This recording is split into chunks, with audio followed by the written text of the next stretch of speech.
So I always start with the question, well, what if I could? Where would I start?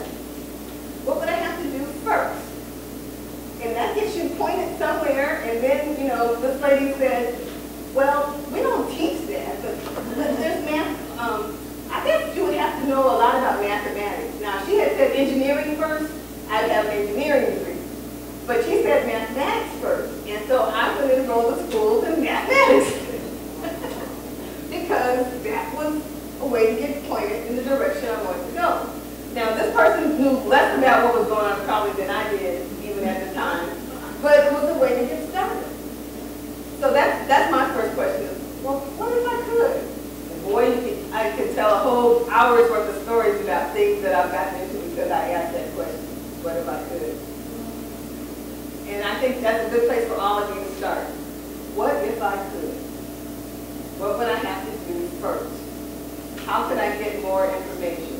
And the first thing I would tell people after that, Google.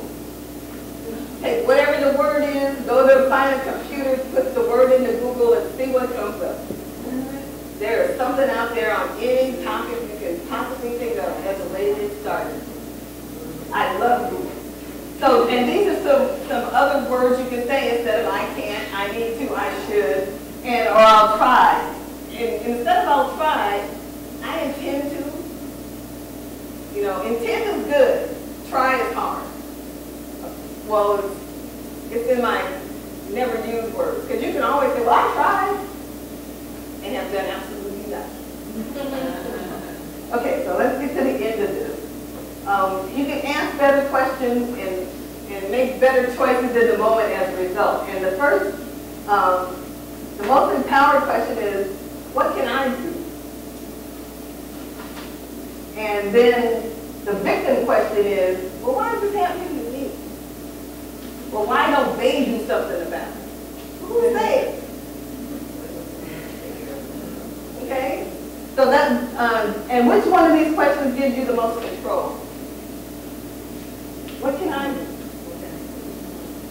How can I start taking responsibility for what happens to me? Not just somebody else out there doing it to me. And when my friends started talking about, oh, it's the economy, I said, yeah, but you know, there are people around doing really good in this economy. What are they doing that you're not doing, or that I'm not doing? And how can I do more of that? Not everybody is suffering. I want to be on the side that's not suffering. And here's the question to keep asking yourself. What small step am I willing to take to move toward my goal?